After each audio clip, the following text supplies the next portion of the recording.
Are we here? Let me see. It Yes, does we are say live. We are we are live. live. Hello, everyone. Hello. This is Cecilia Belzer Patton, and I am one of the hosts of Policy Pulse. And this is our education edition. So thankful that you are here with us tonight. My co host, Katina Taylor, will not be with us tonight. She has a previous engagement. And so we have a special guest, and I'll be introducing um, Miss Nance soon. Just want you to know how we're moving forward and all that is going on. So thank you for being here with us today. We have a very important discussion and information session today around Kansas City Public Schools bond that they are moving forward and hoping to pass on April the 8th, I believe, is the voting date. So yesterday was the last day to register to vote. I hope that everyone did so. I hope that you are prepared to be present in the voting cycle for this very important bond. And we're going to share and move forward with that. Again, thank you for being here with us today on this beautiful, beautiful sunny day in Kansas City. And let us get started. Again, my name is Cecilia Ananya Belzer Patton, and I am one of your co hosts for Education Policy Pulse. I'm a veteran educator, I'm a community organizer, and a political operative who is very, very tied to the wellness and the wholeness of our children and their families, as is my co host, Katina Taylor. Um, this is our disclaimer for Policy Pulse. These views and opinions are expressed in this broadcast are those of us as individuals, not necessarily the views of any organization, business, or entity that we may be affiliated with. We very much attempt to be as objective as we can be because we find it more important to help you be informed and to be knowledgeable. And as Katina says, to get in front of all the things that we need to know in order for us to be active and engaged citizens in our democracy. So please know that as we move forward. I want to introduce our very esteemed guest. It is my pleasure to introduce my soror of the National Sorority of Phi Delta Kappa, which is a sorority that centers Black educators, Black female educators in public education. We are K through 12, not higher education, but public education. And her name is Monica Nance. Sarah Nance is a KCPS bond ambassador, which means that she has been diligently using her time, talents, and service, really communicating about the bond to Kansas City in all the ways that she can. We are so thankful that Monica agreed to be here with us. I'll tell you a little bit about Monica. Monica is a veteran educator, is currently employed in one of our school districts here in the area. She is a very esteemed graduate of Drake University, of which she was just honored recently for all of her commitment and dedications to the educational ecosystem. And we're so grateful that you're here, Monica. Thank you so much for being present with us tonight. Well, thank you. Thank you, Sora Cecilia. And it is a very much a pleasure. When you pulled up the screen and I saw Drake University, I was like, oh, that's my alma mater. And of course, our Phi Delta Kappa information there as well. So thank you very much for placing that up there. It's truly an Absolutely. honor to be here. Absolutely. And go ahead. Go ahead. Go, go, go. Mm-mm. Oh, I was just going to say I am a product of the Kansas City Public School District, Oh, graduating wonderful. from Paseo High School in 1979. I don't think that I And knew that, Sarah Monica. That's yeah, wonderful. and I went to school in this district ever since I was in kindergarten. That's wonderful. Back in 19, I guess that'd be 1966. Yeah. And then I went on to Drake and other places. And then I also have two children who are Hmm. grown and gone with their own families, but they also are graduates of Kansas City Public Schools. My son graduated from Northeast High School, and my Hmm. daughter graduated from Lincoln High School. And I also have a granddaughter who is in the school system. So she is in first grade at Holiday Montessori. Oh, So I'm extremely vested in this system for sure. that's wonderful. That's wonderful. Thank you for sharing that. I did not know those Uh, particulars. I am very indebted to Sora Monica. Sora Monica was our um, person that took us through my line of the National Sorority of Phi Delta Kappa. We were hard heads. We were late. We were doing all the things that we did, and we are very committed to education. And she helped us to really go through that process. And so I have so much gratitude to you for all that you do. That's a nice, I did not know that about your roots and your deeply connectedness to Kansas City Public Schools. I feel the same way, even though I only mhm. went to Kansas City Public Schools for 1 year. But my Okay. mother cut her teeth on she Kansas City Public Schools was her first employer. She retired from Kansas City Public Schools. They grew her up in education. Mhm. And so I feel like that I have been very committed to it as well. And so thank you again for all you do. We're Thank going to you. get started, our genteel audience, with we have a slide presentation tonight because we thought it was very, very important for you to know this information and to be able to have it as we go through. And so we're going to do that, and let us go. So this is about the KCPS 2025 bond proposal, building the future of Kansas City Public Schools. As most people know, in our greater Kansas City area, the Kansas City Public Schools seeks voter approval for a $474 million bond in April. And I know that that sounds like a lot to people. I Mhm. also want to alert folks too that there has not been a bond in Kansas City that has been approved since Monica was in kindergarten or first grade, 1967, right? Yeah. And so, and before I was born. And so let us know of how important this is. And we want to really give you the information so that we can help to move this forward. This is very important to us because one of the things that I was sharing with superintendents of KCPS and board members, Monica, was Mhm. we act as if we are scared to say that people are very invested in feeling like um, it's okay for students to only receive the quality of education that their parents can afford.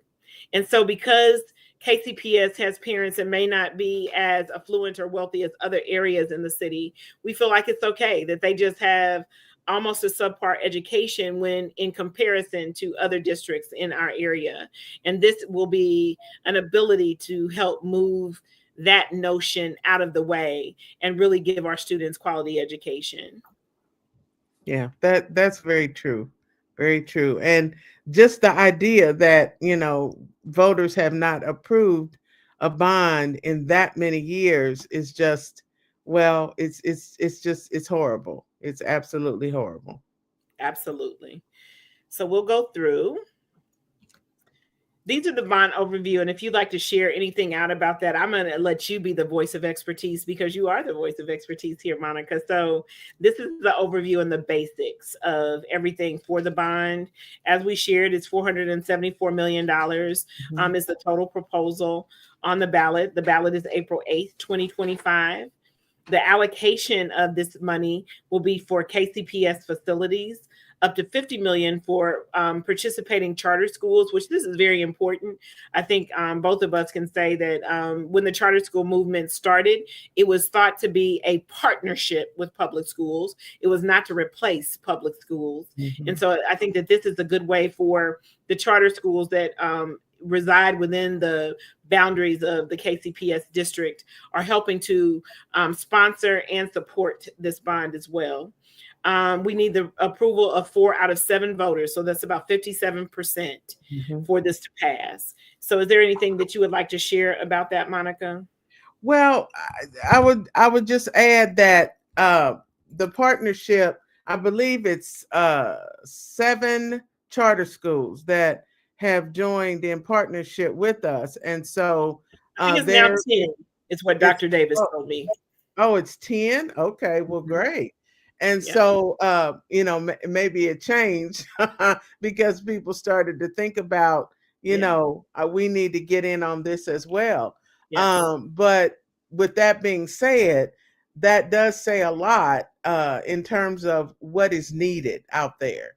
And I can also say that I have spent 3 years working in a charter school. In my 40 plus years of being an educator, I Mhm. spent 3 years just recently in a charter school, and so I know that the need is there. And every school in the Kansas City public schools will be touched by this money. So it's not just, oh, these 3 or 4 schools over here will get this, and these 3 or 4 over here will get that. No, every school will be touched by this bond when it passes. Thank you for that, Monica. So this is a question for you to answer. Why now? In breaking a 57-year gap, why do we feel like this is important? Well, I would say that our schools are in such disrepair. I mean, they just there's leaky things. There's classrooms are not large enough to accommodate Mhm. all the students, and our enrollment is growing every year. There's not that updatedness to our schools that when you look at other school districts in the area, the state of the art kind of things that we see in some of our suburban school district neighbor schools. And Mhm. so much of the work is going towards just general maintenance, like HVAC and, like I said, expanding the size of classrooms and areas for security, so that when people, enter into the building, there's that security that is so necessary. So, these are things that the system has been patching on for many years, and they've been able to get by. But in order to make real repairs and to touch every single school generally within the same time period, you Mhm. need a large chunk of money to be able to do that. And in addition to that, we're also building, I believe, 2 new buildings. So, or for sure, I know I think there's 2 new buildings that are going to be built. So, you know, progress is so truly important. So, Absolutely. um, yeah, Absolutely. Thank you for that. You talked about the needs, right? The yes, yes, infrastructure, there it the is, there it is. challenges, all of these things, all the schools will be affected. 40 plus schools will be affected. Mhm. Remember, we've had nearly 60 years without funding. That's a lot, you all. Um, it's just amazing to me that this is something that we've allowed to happen. We have $1 billion plus, over $1 billion of deferred maintenance that we need to really akin to. I think that people don't even recognize, you know, when I taught in KCPS at Westport Middle, Monica, kids, when we go to other schools, when we experience other things at other schools, when there is an exchange, when we are competing in sports or things like Mhm. debate, children recognize that other schools and other districts have things that they don't. And that can have a mental and a psychological, emotional effect on our students and their willingness to really actively participate in all that they need to in moving forward. And so this will help. This will help. It definitely will. And I think that sometimes, school districts and schools get a little complacent Mhm. oftentimes when they are in what I would call spaces where it's not up to par. Right. And like so many people have said, as I've talked to people, that our children deserve better, and Absolutely. that's just the bottom line. Our children They, they deserve do. better. And they Mhm. deserve what other children have in other spaces. That's right. Absolutely. And not based on what their parents' income is. You Hmm. know, just absolutely. So the improvements that are going to be that are planned to move forward, everyone, is safety. enhanced security, building updates, ADA compliances. If you're not familiar with ADA, that's the American Disabilities Act. So making sure that our schools are compliant with ramps, making sure our schools are compliant with working elevators, making sure that our schools are up to date. Technology, we know, changes all the time. It Right. have schools that don't have access to modern technological spaces where they can have that to be competitive, then we know that we're not doing what we can for our kids. That's completely true. Yeah. Absolutely. So can you talk about the planned improvements, like learning environments, things of that nature as well, Monica? Well, yes, I this is exactly what, we're talking about in terms of our children deserve so much better. We've still got teachers doing science experiments and things of that nature, but to be able to have the new and upgraded labs to support hands-on, as it says here in the slide, hands-on STEM education is just going to be absolutely wonderful.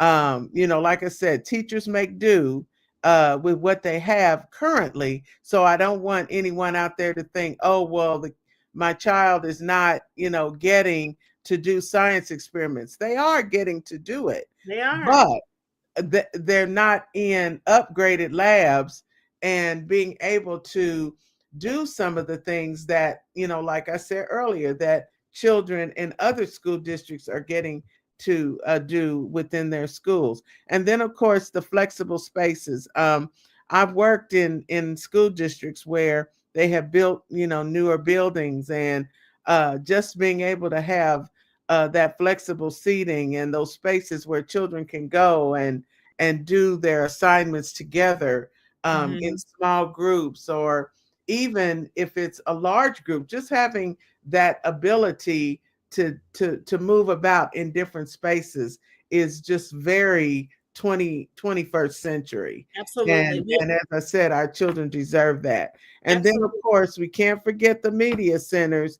I mean, we do have some, what I would consider, some very nice current libraries, but this bond will help us to update our libraries and our technology resources for research and media production. So, we've got a media production program that exists over at Passaic High School. And so this getting these upgrades will allow us to be able to do more of that in other spaces as well. And it allows our students, right, to do the things that they want to do anyway, which is learn media, science, technology, all of these things in these flexible spaces in a way that they're already utilizing that technology. So if we can get in front of it and really help provide Right. them with spaces where they can learn in the ways that they want to learn, I Hmm. think that we will see tremendous growth in our students' achievements. Oh, I agree. So this is about the taxpayer impact. Can you break this down for us so that we can understand the cost?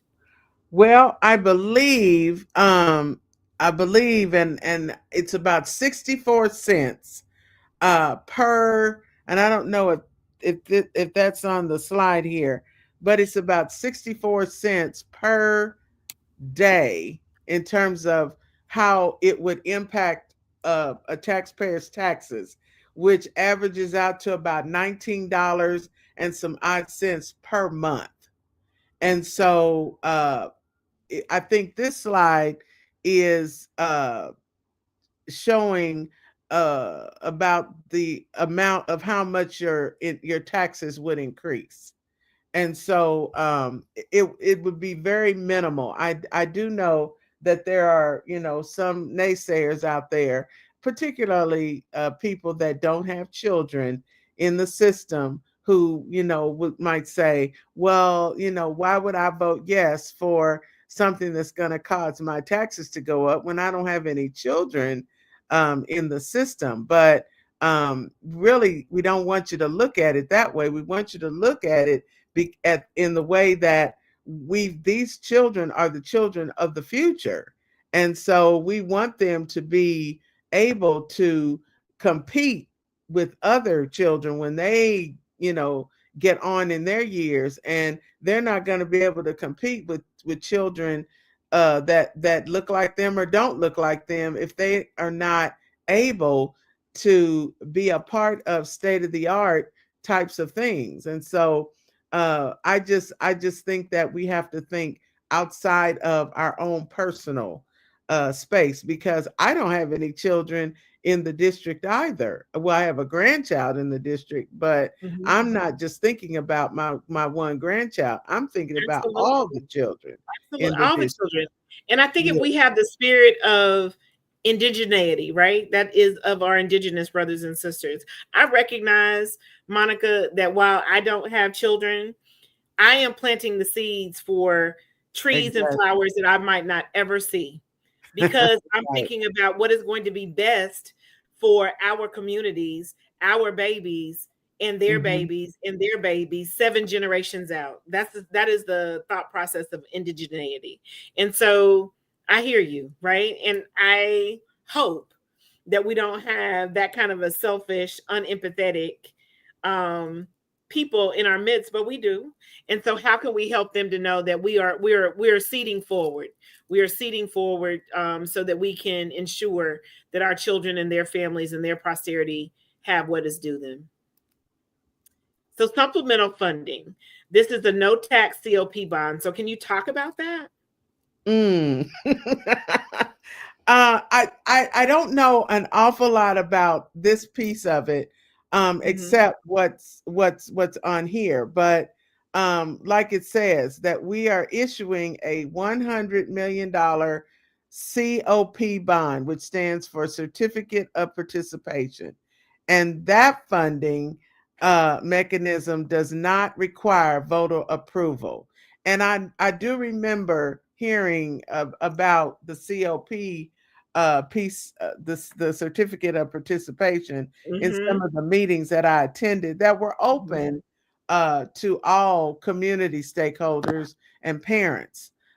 So the COP bond does not result in any kind of a tax increase for those of us that live in the district. It's funded through existing revenue streams.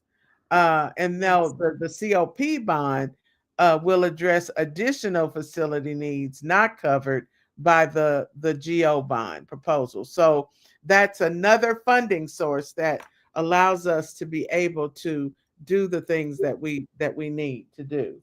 Very good, thank you for that. So this is where we have what how we've had community input. With this, it's been a very collaborative approach. You all, where there have been listening sessions. I know I attended some listening sessions back in the fall.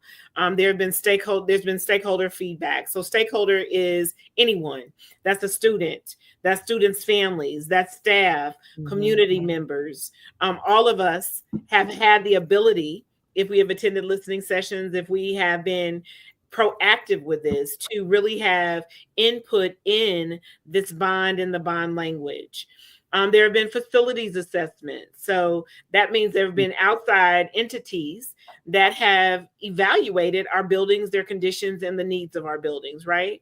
Also, prioritization of this project, of putting this forward, utilizing data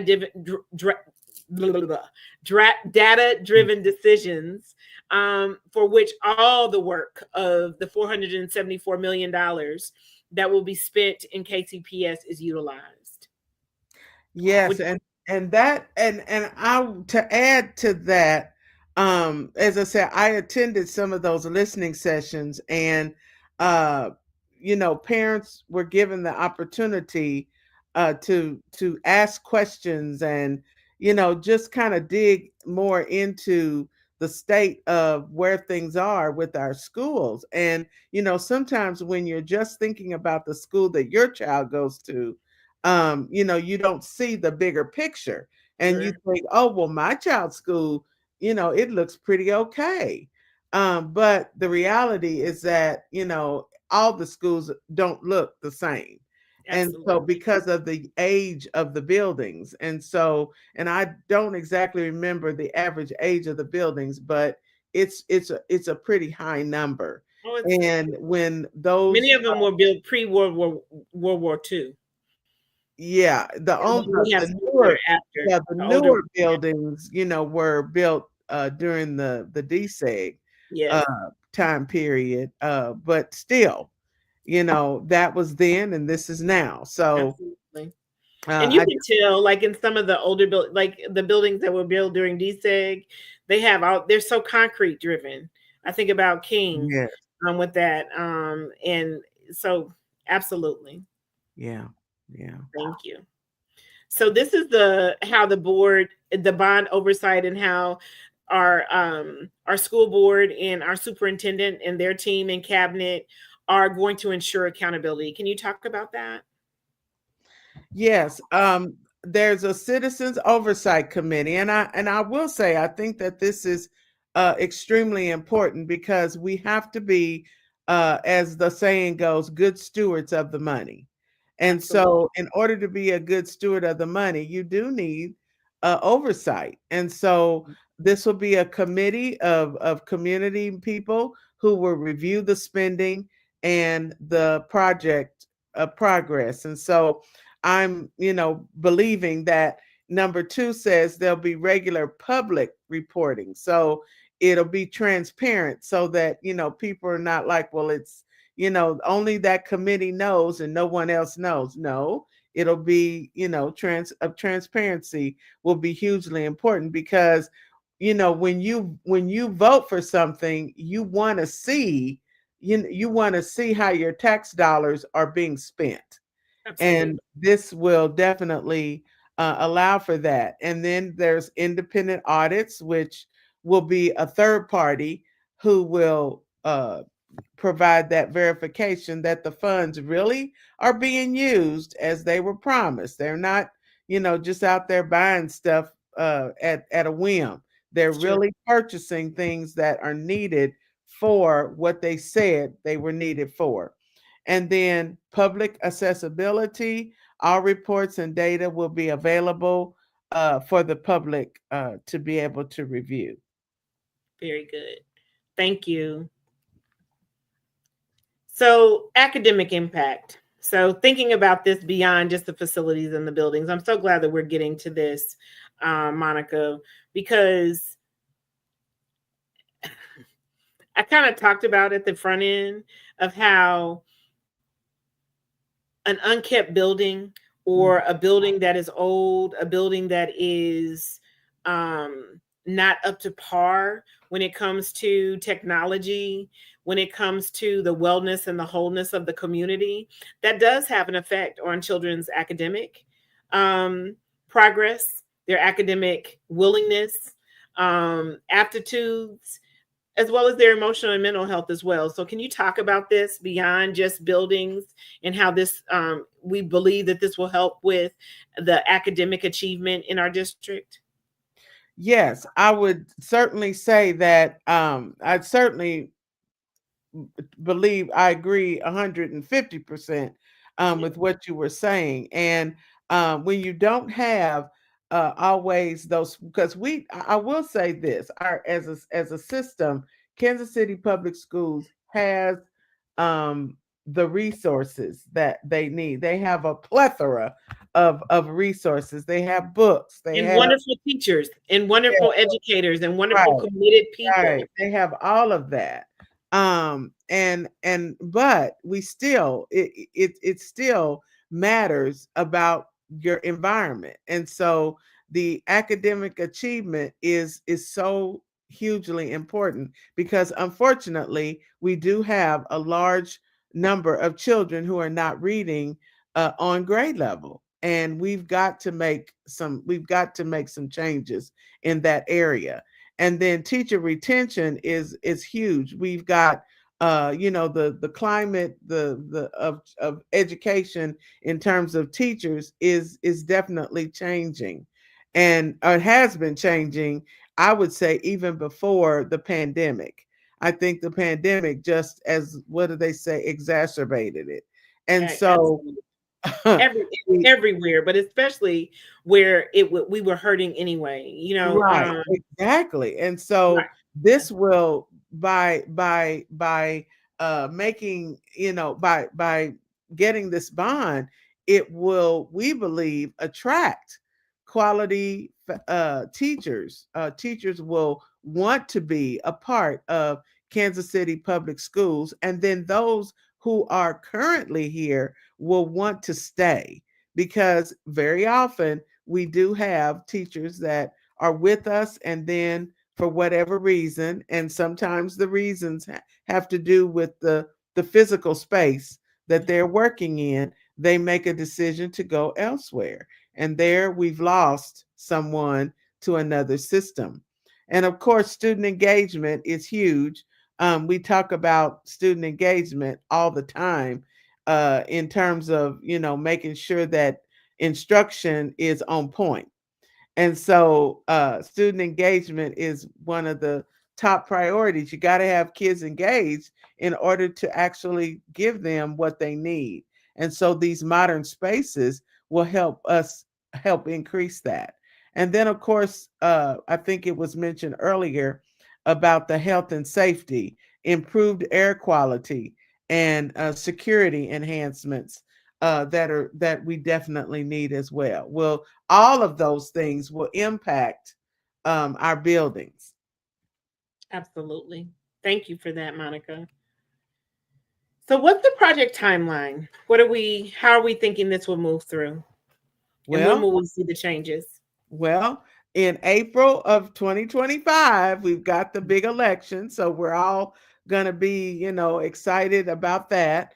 And then in the summer of 2025 is the initial bond sale, and project planning gets going.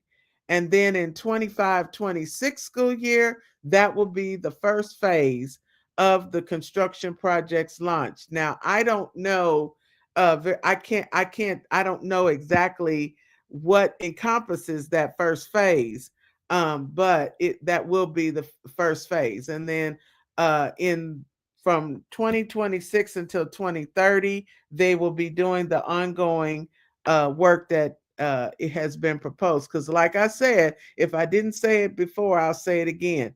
Every single school will be touched. And on the district website, I believe if you go to kcbond.org, you can see where, excuse me, you'll be able to see how much money each one of those schools will receive to do the things that need to be done for that school. And then going into buildings, each school has got a nice size poster that they place up in the front of their school to show that information as well. This is how much is allocated for our school once the bond is passed. And then these are the things that need to happen at this school. And this is the way our building will be touched by this bond money. Okay. Thank you. So prioritization. What's going to happen? How are we feeling like that, they'll move with the priorities of the project? Yeah. Well, of course, the safety issues are always first. Addressing those immediate hazards and Hmm. any kind of security concerns that need to be taken care of immediately. And then, of course, the next would be anything that's considered essential infrastructure. So those systems that are not failing. Once again, I know on social media, there's Hmm. been some pictures and things that our communications department has been able to post to show where some of our buildings, the actual plumbing and how, not up to standard the plumbing issues are. um so those failing systems like HVAC for sure, and plumbing and roofing. And then the learning environments, of course, would be the next piece of the projects. And then the community facing, which would be making sure that those spaces that are used by both the school and the community would be enhanced. I So think I think it'll make parents want to be more involved. Oh, yes, they'll Principals, wanna come to the school for, absolutely. uh, the SAC meetings, and they'll wanna come to open house and all of those things. They'll wanna come to programs and all of that. Will you share, Monica, what SAC and DAC is for the district? People may not know. SAC is more like PTA, Student Yes, Action Committee. yes, And so most of our schools have a SAC committee or a yes, SAC group, and they meet on a monthly basis. And yes, then there are some schools also that have a PTA. So yes, PTAs and SACs are pretty synonymous with one another.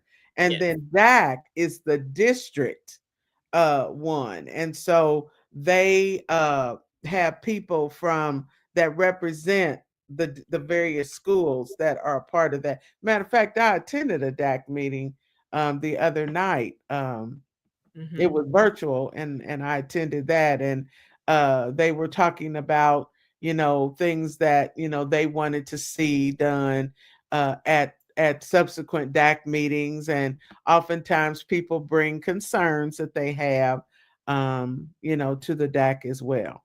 And there's all usually uh some district level person there that can answer those questions as well.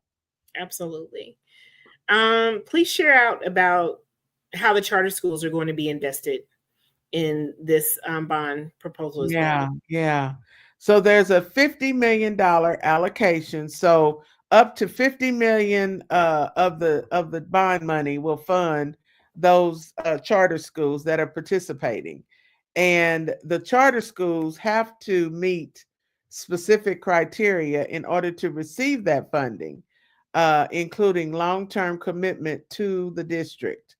And there is an equitable distribution of those funds allocated based on enrollment and facility needs as well. So, um, I think that those charter schools that made that decision to join us made a, Mhm. a smart decision. Absolutely. We should not be in competition with one another. We No, should be in ways in which we support our city and our main city school district, you yeah, know, because Kansas we're City Public Schools. if there's nothing else I learned working in a charter school is that we're working with the same children. And We're children. oftentimes they, fortunately or unfortunately, they're moving about in our school district, and then sometimes they may have to move or whatever, and they go to a charter school, and we're, both dealing with some of the same struggles. So, hey, Absolutely. Absolutely. So, Monica, here's some of the common questions, concerns that people have. Why is the bond needed now? How will the funds be protected? Why include charter schools? Will this improve academics? You know, we have the answers to these questions. I would love your take on them as well. I think we kind of talked about why charter schools are included. Again, they shouldn't be competition. We should be in partnership for right. how we support our students and their families.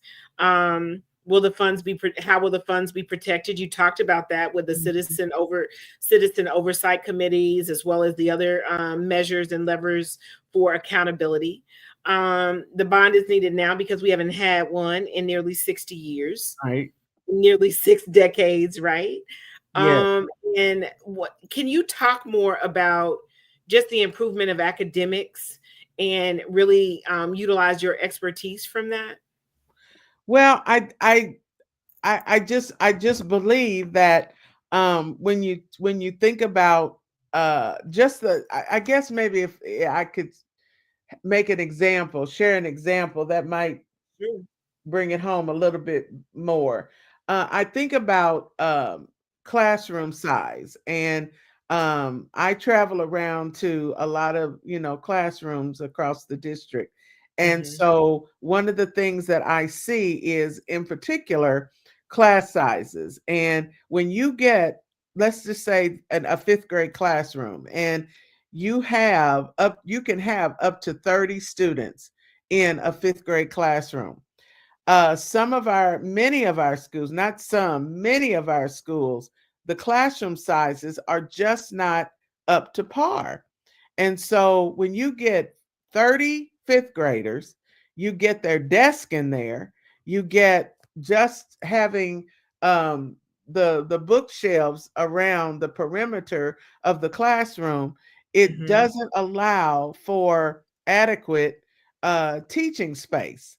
And Mm-hmm. so everything is kind of crammed in that classroom, and teachers are doing, an absolute wonderful job with Absolutely. what the space that they have. But just to be able, I know I've spoken with teachers before, and they have said, even if I just had a larger classroom to be able to move about, I could have small group work over here, I could Mm-hmm. have children working independently over here, and then Mm-hmm. I could be doing something else with other students. So just the idea of providing that on the spot small group instruction and having other things going on at the same time can definitely help improve academics, because kids are going to get is particularly what they need, and once Mm-hmm. they get what they need, then they can move on. But it's just so difficult when you don't have the space, and you don't want to use the hallway, you don't want to send them down to the library, you want to be able to keep them within the confines of your classroom. And we just think about all the things that we've had to do around Yeah, those types of things. And yeah, we've all done it. You know what I mean? we Trying to have, do we all, have, we've all done it, and we shouldn't yeah, have to. Absolutely. yeah. So, can we talk about the long term strategy? Many people don't know that there has been a 2030 project that KCPS has talked about, of the ways in which they want to improve all aspects of a child and their family's engagement with the school district um, through 2030 and Mhm. even beyond that. So, can you talk a little bit about that long term strategy? Well, definitely, regular maintenance is number one. And so we've got to have a plan for, establishing funding for ongoing upkeep, because stuff doesn't last forever. Hmm. As we see, it doesn't last forever. We make do, and we patch on it and all those kinds of things, but we have to have a long-term strategy that addresses the regular maintenance, so Hmm. establishing some funding so that we're not back in the spot that we're in now, 50 some odd years, have not having the ability to do the things that we need to do, and having to do a bond the way we're having to do it. And then, of course, technology. We know that technology is ever changing. And so being able to regularly refresh those cycles for the digital infrastructure, just the idea of your iPads and your laptops and all of those things that children and teachers use in their classrooms and in the libraries and whatnot. We've got to have technology updates as well. And then those projects, being energy efficient is a big deal.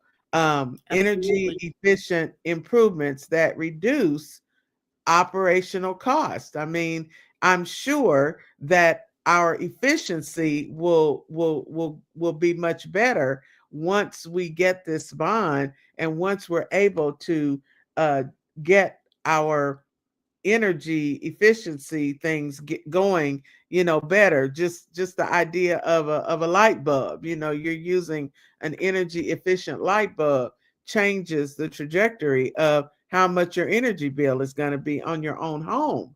So just Absolutely. imagine what it's going to be like for schools. And then, of course, enrollment planning, aligning our facilities with projected student population changes. And as a student, when I was a student in this district, I remember severe overcrowding in the 60s. and the district had upwards of 60,000 students when I was in a student in the district. But we don't have those numbers now. But our numbers did begin to fall a bit, but now they're starting to rise again. And so we've got to really pay close attention under this long-term strategy plan of looking at what are our enrollment trends? What are our enrollment trends, and how Mhm. is that going to help us to be able to better plan? Absolutely. Thank you. Thank you. Thank you. We're almost there, Monica. Thank you so much. I'm gonna keep on saying that because y'all, Monica just jumped in today. She said yes. We had planned on this. We had tried to do last week. I was going to do it from out of town. Katina had an emergency board meeting that was called for one of her commitments as a board president, and another one tonight. And she said, "Can you do this by yourself?" And I just something said, "Just call Monica, make sure everything's okay." And it's like, whoo! I'm so glad that I did. I'm So thank glad you did thank too. Yes. you. Yes. So our regional comparison, can you talk about why we need to catch up as the central district? If we think about you all, the greater Yeah. Kansas City area, we can't pretend that we are not, meaning KCPS is the major Mhm. central school district in the Kansas City greater Kansas City area, because we are the school district of the city of Kansas City. Mhm. And so when you think about that, and you think about our sister districts all over the greater Kansas City area, why do we need to catch up? And can you talk about that a little bit, Monica? Well, I think this slide is pretty telling when you look at how long that blue bar is extending All out the way across, all right? the Yeah. way across. I mean, here our surrounding school districts are getting to regularly pass a bond measure. And I even heard something, or I read something the other week, that North Kansas City, as a matter of fact, which is number 3 on the chart here, Hmm. they're going to have a bond measure to vote on April 8th, but it's not going to cost the taxpayers anything. And I don't quite understand all of that. And I said Hmm. I was going to certainly look into that and try to get an understanding of. I mean, I'm happy for them. Believe me, I'm happy Hmm. for them Absolutely. because Absolutely. it's children. Children are going to Hmm. benefit. Teachers are going to benefit. But I still don't understand why they can have a bond that's not going to cost the taxpayers anything. And here we in Kansas City Public Schools, like you said, which is the public school district of Kansas City, Missouri. And it's taking us 57 years to get this. And so we definitely this has to pass. It just absolutely has to pass. So we Absolutely. got to do more than catch up. We We do. just do. We do. We definitely do. So future funding beyond this bond. Like you said, North Kansas City is getting ready to go through a bond cycle. I believe Independence had a bond cycle Mm, recently. Blue Springs, perhaps as well.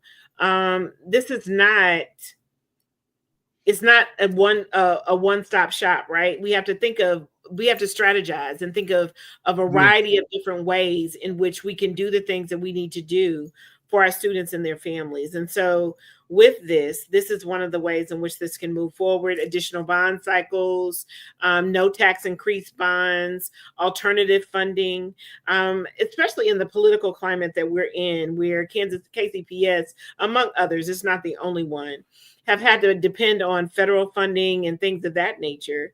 We want to make sure that we have other ways in which we are really being strategic, intentional, creative, innovative in ensuring that we continue to fund KCPS beyond just this bond. Most definitely. Yeah, because as I look at what is happening in the city and I see the gentrification that is going on down here. I live in the third district here in Kansas City, Missouri, and Mm-hmm. there's a tremendous amount of gentrification going on in my neck of the woods. And Mm-hmm. I see it not just a few blocks from me, but I see it actually on my block as well. And yes, my property values have risen as a result of that, but Yeah. it's still, we've got a lot of things going on downtown where these major projects are going on downtown, and these folks are getting, what is that, tax abatements and whatnot. And so Or can we talk about for how long? right, yeah, and 12, that 15, 18 years. Yes. I just I think that's, as they say, ludicrous. So and they just keep building, these buildings. And then we talk about affordable housing. Mm-hmm. What is our definition? Someone said the other day, what is Kansas City's definition of affordable housing? Because as a person who has lived on both coasts, we are Mm-hmm. starting to resemble New York and California Mm. housing costs, which is, as you say, ludicrous. It is ludicrous, It is. It you know. is. Yeah. Yeah, Yeah, and I'm all for paying my fair share. I believe me, absolutely, I absolutely. I'm all about that. But Hmm. it's getting really ridiculous. And I've been paying so much attention to that. And as I tell my neighbors, you have to be very aware of what's going on around you. So Absolutely, they can sneak stuff in, and you won't all even. the time, all the time, and then you're like, "What? What's going on?" Right? Right, right. The ways in which we want you all to get involved, everyone, is these are the next steps, your action steps, as we say. Mark your calendars. Yeah. Please, please, please make sure that you vote on or before April 8th. Mhm. I believe early voting starts and absentee voting starts in the next couple of weeks. So please do Okay. so. Stay informed. If there's something that you have a question about, there are all kind of ways in which the district has made itself available to answer these questions. So call, send an email, reach out. We will ensure that you get that information. Ask questions. Contact the district with specific concerns or requests that you have for clarification. We want everybody to be informed. We want you to know all that you need to know around these things. And most importantly, spread the word and vote. If you have the ability to help someone get to voting your voting precinct, please do so. If you have the time to share your time and talents, please do so. Our kids deserve all of these things. They Mhm. deserve everything that we can do, every good thing that we can do to ensure that they have a school system that is 21st century. That is the lingo that we say in education, 21st century education. Mhm. Please let us do all that we can do to ensure that our students and their families have that. Monica, we're at the end of our time together. I want to give you time to have the Okay. last word and to share out things that you think are important or any additional message that you would like to share with us. Well, I would just say that don't take my word for it. Don't take Cecilia's word for it. Oh, Go and see, like she said, for yourself. yes. As a tax-paying voter in Kansas City, you're welcome to go to a school, and your neighborhood school, and ask. The folks at the school, ask to speak Mhm. with the principal, and they'll definitely be more than happy to talk to you about this, and share with you any information. And if you don't want to do that and you're sitting on your computer, you can always go to kcpsbond.org. And I just pulled it up on my other computer, and it pops right up, and you'll see all information about this bond measure, and what we're striving for, and you can go a little bit more in depth with things that we talked about here on this stream this evening. Thank you so, so much for being with us. It's always a joy, always a pleasure. Thank You are you. always so Yeah. beautiful. This is our season. Monica's a Pisces, like I am too, y'all. We just had Yes. some birthdays. We are February Pisces, and so we're Yes. coming to the we're coming into the last week of our Oh, yeah. season, and it's been good. Thank you for being It here. has been. Well, Looking forward thank to you seeing for having you me. soon. Absolutely, absolutely. You all, as we say on Policy Pulse, make sure that you stay informed, make sure that you stay knowledgeable, and make sure you stay ahead of all the things that are going on so that you can make very actionable Mhm. and informed decisions about you, your child, or anyone that's in your community and how you can be a part of this. Thank you all. Have a great, great day. Thank you for hanging with us on these Thursdays at 6 o'clock, 6-ish today. And we look forward to seeing you next week. Thanks, Thank you. Monica. All You're right. welcome. Bye Everyone have bye. a great evening. Have a wonderful evening. See you everyone soon. Bye-bye. Bye.